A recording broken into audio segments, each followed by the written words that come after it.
শ্রীরামপুর নামক এক গ্রামে রাজা, রানী এবং তার 2 ছেলেমেয়ে বসবাস করত। তারা খুবই গরিব ছিল, তাই জন্য তারা তাদের ছেলেমেয়েকে পড়াতে পারত না। কিন্তু তাদের মাথায় অনেক দিন ধরেই বুদ্ধি এসেছিল কি কোনো একটি ব্যবসা করলে তারা তাদের পরিবারটিকে খুব ভালোভাবে চালাবেন। কিন্তু তাদের মাথায় কোনো উপায় আসছিল না কীভাবে একটি ব্যবসা তারা শুরু করবেন। তখন রাজার মাথায় বুদ্ধি এলো কি তারা একটি ফুচকার দোকান খুলবে। কিন্তু তাদের গ্রামে আগে থেকেই একটি ফুচকার দোকান ছিল, তাই জন্য তাদের ফুচকার বিক্রি হওয়ার চান্সটা খুবই কমে গিয়েছিল। কিন্তু তখনও রাজা নিজের মনকে জোর করে এই ফুচকার দোকানটি খুলতে চেয়েছিলেন। কিন্তু রাজা এবং রানী দুজনেই খুবই কৃপণ ছিলেন এবং তারা খুবই লোভী ছিল। অন্যর ভালো তারা মোটেই দেখতে পারত না এবং তার পরের দিনেই তারা সেই ফুচকার দোকানটি খুলবে বলে মনে করেছিলেন এবং তার পরের দিন সকালবেলায় তিনি সব কিছু তৈরি করে নেন। তার পরের দিন তারা পাতকুয়ার পেছন থেকে দেখছিল কি অলোকের দোকানে প্রচুর ভিড় হয়ে আছে এবং তার দোকানটা খুব সুন্দর সাজানো গোছানো ছিল এবং তার দোকানে সবাই খুব ভালোভাবে খাচ্ছিল। তখন রাজা এবং রানী তার দোকান থেকে দেখে নিল কি অলোক কীভাবে এই ফুচকার দোকানটিকে এত ভালোভাবে চালাচ্ছে এবং রাজা এবং রানী ভেবে নিয়েছিল কি তার পরের দিন থেকেই এই দোকানটিকে তারা শুরু করবেন এবং তার পাশেই দোকানটিকে তার পরের দিনে সে তার অলোকের দোকানের পাশেই ফুচকার দোকান নিয়ে চলে এসেছিল।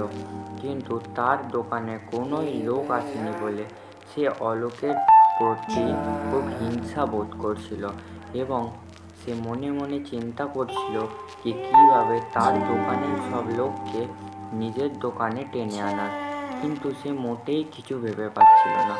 তারপরে সে দেখেই যাচ্ছিল কি অলোকের দোকানে সময় সময় করে প্রচুর পরিমাণে লোক আসছিল এবং অলোকের দোকান থেকে সব ফুচকা প্রায় ধীরে ধীরে শেষ হয়ে যাচ্ছিল, কিন্তু রাজুর দোকানে কোনোই ভিড় আসছিল না এবং কেউই ফুচকা খেতে আসছিল না।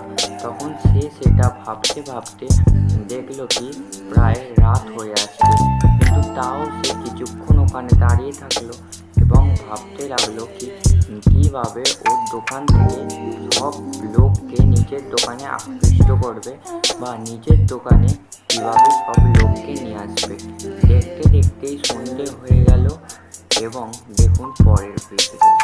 রাত্রিবেলায় রাজা এবং রানী ভাবছিল কীভাবে তার দোকানের সব কাস্টমারকে নিজের দোকানের প্রতি আকৃষ্ট করতে পারবে এবং কীভাবে তার দোকানের সব লোকেরা তার দোকানেই এসে খাবে এবং তার দোকানে কেউ না আসবে। তখন রানীর মাথায় একটি বুদ্ধি এলো কি তার দোকানটি রাত্রিবেলায় গিয়ে ভেঙে দিয়ে চলে আসতে বা দোকানটিকে নষ্ট করে দেওয়ার বুদ্ধি। তখন রাজারও এই বুদ্ধিটা খুব ভালো লাগলো। তার কিছুক্ষণ পরেই রাজা একটি কুঠুরি নিয়ে বেরিয়ে পড়ল তার ফুচকার দোকানটাকে ভেঙে দেওয়ার জন্য।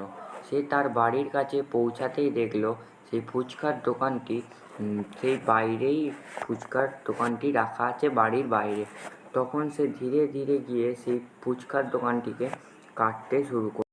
সে সেই ফুচকার দোকানটির ওপর কিছুক্ষণ কোপ মারার পরেই সেই ফুচকার দোকানটি ভেঙে টুকরো টুকরো হয়ে যাওয়ার পর রাজু সেই দোকানের যে কাঠগুলো দিয়ে ওই ফুচকার দোকানটিকে বানানো হয়েছিল সেইটিকে নিয়ে তার ঘরের দিকে রওনা হলো এবং যখন বাড়ি পৌঁছে গিয়ে সকালবেলায় যখন সে ফুচকার দোকানে যাচ্ছিল তখন সে দেখলো কি যেখান দিয়ে তার যাত্রাপথ সেইখানেই একটি খুব বড় কালনাগিনী সাপ তার বউয়ের দিকে দেখছে এবং কামড়ানোর চেষ্টা করছে। তখন তার বউ সেই সাপটিকে মারতে গিয়েছিল, কিন্তু তখন সেই সাপটি তাকে